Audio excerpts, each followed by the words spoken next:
So in this slide, we will learn about composition levy section 10. What is composition levy under GST, that we have to learn in this slide. So very simple meaning that is given about the composition levy.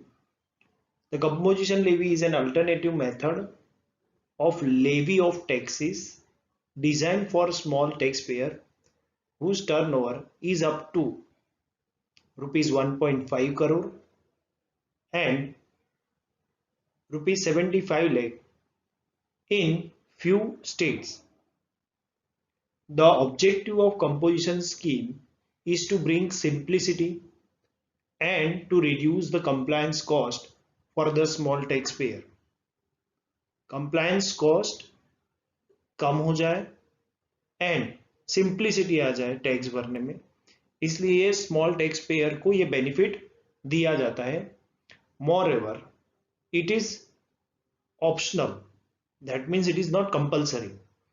And the eligible person opting to pay tax under this scheme can pay tax at a prescribed percentage of his turnover every quarter. यानी उसको monthly पे करने की जरूरत नहीं है, उसका turnover का जो परसेंटेज डिसाइड होता है उसका फिक्स परसेंटेज ऑफ टैक्स उसको भर देना है instead of paying tax at a normal rate.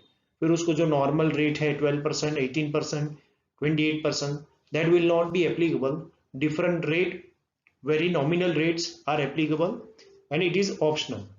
That means if person want to go for a composition scheme, then only he can go for this composition levy under section 10.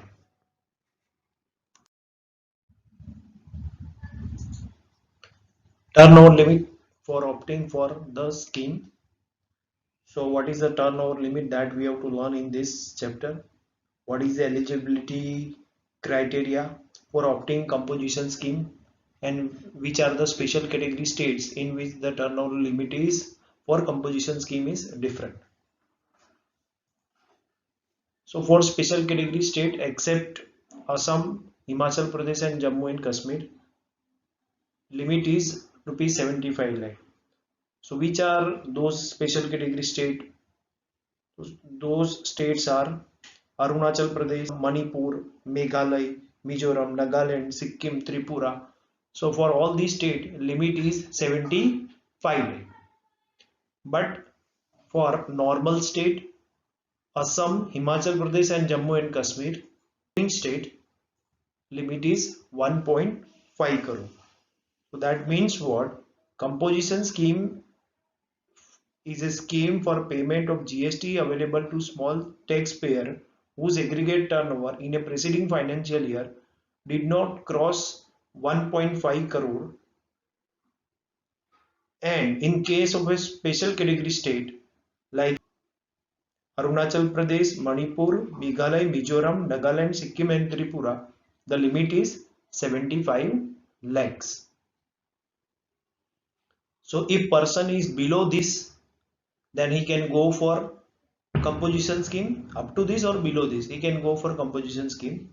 But if he is crossing this limit, then he will not go for a composition scheme. इसके अंदर ही वो composition scheme में आ सकता है, बाकी नहीं. Now in this slide we will learn about different rates applicable for composition levy.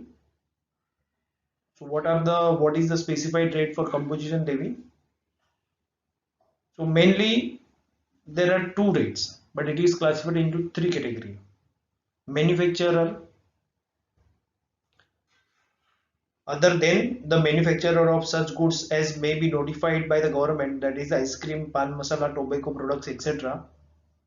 ये अगर ये इस सब का मैन्युफैक्चरर है, आइसक्रीम, पान मसाला एंड टोबैको, तो उसके लिए वो कंपोजिशन स्कीम नहीं है. बट अदर देन दिस, कोई भी मैन्युफैक्चरर है और उसका turnover 1.5 crore for normal state and 75 lakh in special category state से कम है, यानी उससे कम है या उससे जितना है, तो उसको 1% ऑफ टैक्स पे करना पड़ेगा.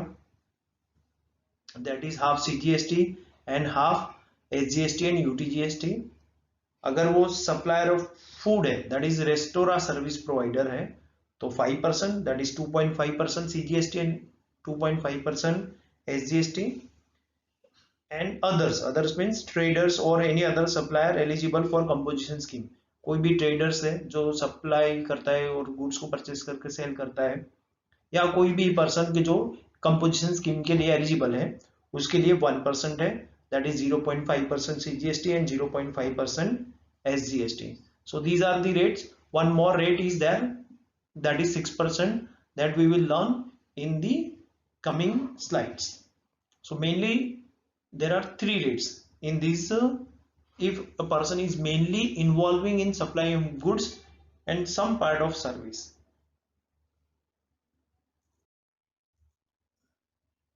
Now there are certain conditions and restrictions for composition levy, and if person satisfied all the conditions and all the restrictions, then only he can go for a composition scheme. That is first one, person opting for composition scheme is neither a catchable taxable person nor a non-resident taxable person. तो ना यानी ना तो वो CTP होना चाहिए या ना तो वो नॉन रेसिडेंट टैक्सेबल पर्सन होना चाहिए. अगर वो कैजुअल टैक्सेबल पर्सन है, दैट मीन्स ऐसा बिजनेसमैन जो कभी कभी बिजनेस करता है कैजुअली और उसने अपना रजिस्ट्रेशन CTP में लिया है, वो लोग, और NRTP जो नॉन रेसिडेंट टैक्सेबल पर्सन है, आउटसाइड इंडिया में रहते हैं but they comes to India for doing some business and they have obtained the registration and the status of NRDP, then for these two types of person composition scheme is not available. Then one more restriction is there. If person is going for a composition scheme, then he should pay tax at a under section 9(3) and 9(4) on inward supply. So what is 9(3) and 9(4)?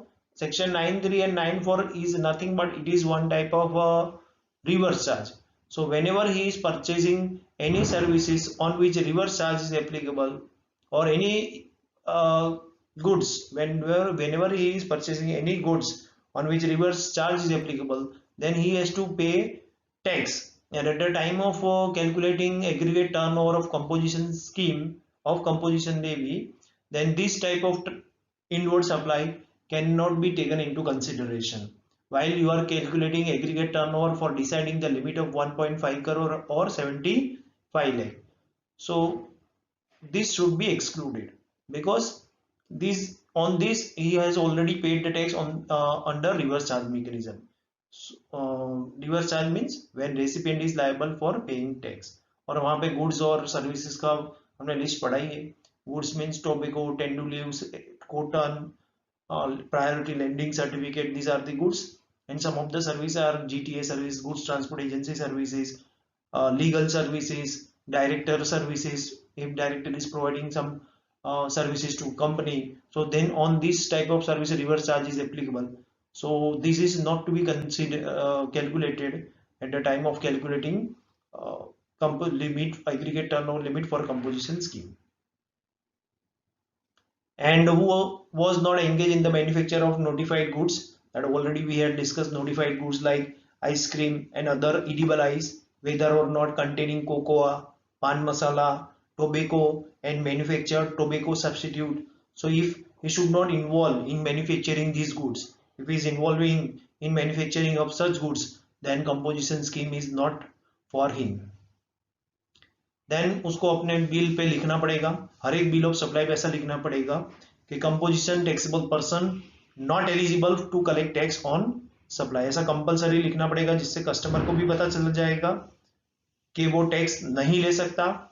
And उसको ये हर एक sign board पे भी लिखना पड़ेगा. यहाँ पे लिखा ही है, shall mention the word composition taxable person at a prominent place of his business. हर एक अपना प्रोमिनेंट प्लेस ऑफ बिजनेस होगा, वहां पे लिखना ही पड़ेगा कि is a composition taxable person, और उससे कस्टमर को पता चल जाएगा कि ये कंपोजिशन स्कीम में फॉल होता है और ये कस्टमर के पास से कोई भी टैक्स नहीं ले सकता. Next one, person not eligible for composition scheme. तो कौन लोग हैं जो एलिजिबल नहीं है? तो supplier of service other than restaurant service, but यहाँ पे भी एक नया स्कीम आया है, अल्टरनेटिव कंपोजिशन स्कीम, जो हम बाद में पढ़ेंगे। यानी अब सर्विस प्रोवाइडर भी अलाउड है कंपोजिशन स्कीम के लिए। Supplier of goods not leviable to tax, ऐसे गुड्स जो सप्लायर है जो टैक्स ही नहीं लगता, जिसपे टैक्स लगता ही नहीं है, नॉन टैक्सेबल गुड्स है, तो उसके लिए भी कंपोजिशन स्कीम एलिजिबल नहीं है। जैसे नॉन टैक्सेबल गुड्स कौन है? Petrol, petrol is a non taxable goods. अगर वो ही सप्लाई, वही गुड्स का सप्लाई करता है तो उसके लिए कंपोजिशन स्कीम नहीं है। Supplier of interstate outward supply of goods, अगर कोई interstate outward supply of goods करता है, डिफरेंट दूसरे स्टेट में सेल करता है वो, अगर तो भी उसके लिए कंपोजिशन स्कीम नहीं है।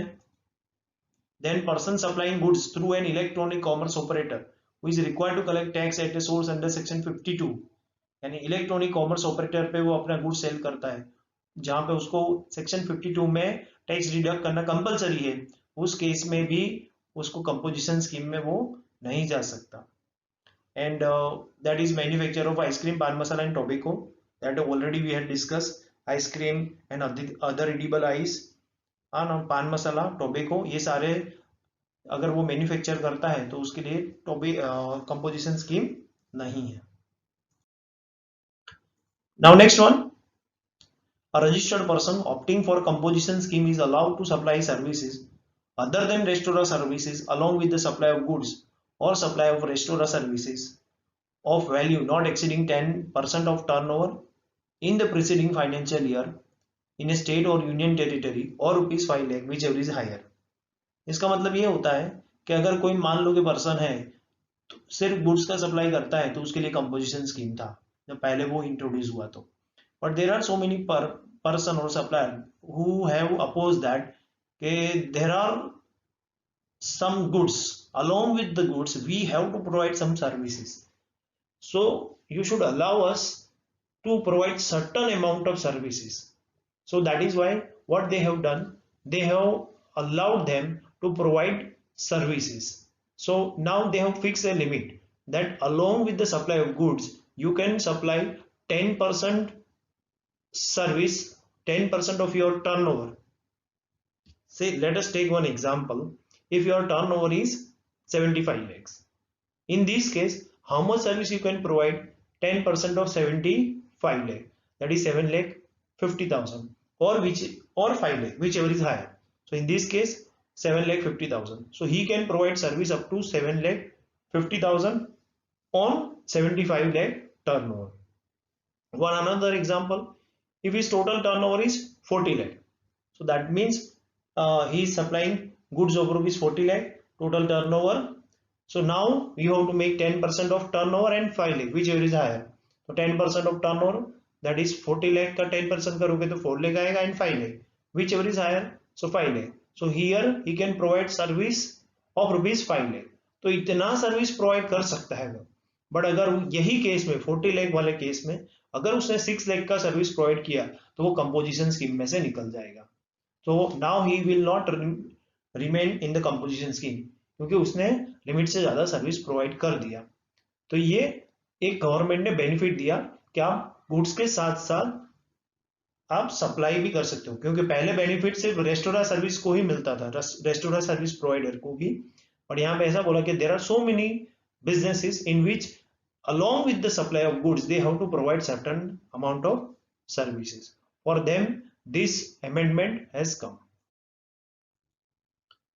Now other points, here bill of supply shall be issued instead of tax invoice, उसको टैक्स इनवॉइस की जगह पे बिल ऑफ सप्लाई इश्यू करेगा, क्योंकि टैक्स इनवॉइस नहीं कर सकता क्योंकि कस्टमर के पास से उसको टैक्स कलेक्ट करना ही नहीं है, इसलिए tax shall not be collected from the recipient of supply, tax नहीं कलेक्ट कर सकता सब रिसिपिएंट के पास से।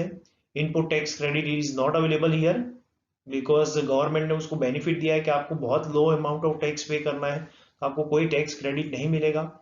Composition scheme is available, availed sell include all registered person having same PAN, यानी कंपोजिशन स्कीम का अगर आप एग्रीगेट टर्नओवर का कैलकुलेशन कर रहे हो तो कंपोजिशन स्कीम में एग्रीगेट टर्नओवर का कैलकुलेशन कैसे करने का, तो हैविंग सेम पैन, यानी अलग अलग एक ही पर्सन है, मिस्टर एक्स है, उसका अलग अलग स्टेट में बिजनेस है, जैसे उसका दिल्ली में भी बिजनेस है, हरियाणा में भी बिजनेस है, उसका 2 ऑफिस है मिस्टर एक्स का, एक दिल्ली में और एक हरियाणा में, तो अगर उसका टर्नओवर का लिमिट डिसाइड करना है 1.5 करोड़ एंड 70 और 75 लाख का, तो कैसे डिसाइड करोगे?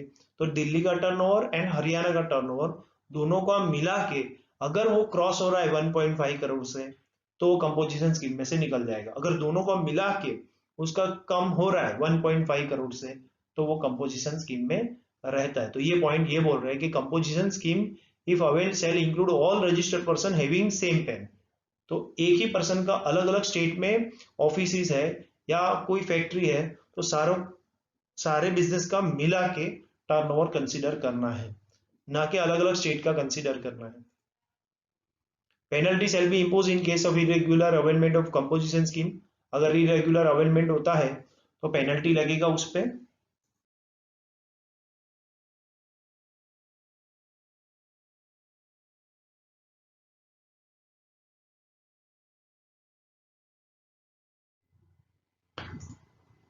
Thanks for watching my video. Do like and subscribe my YouTube channel.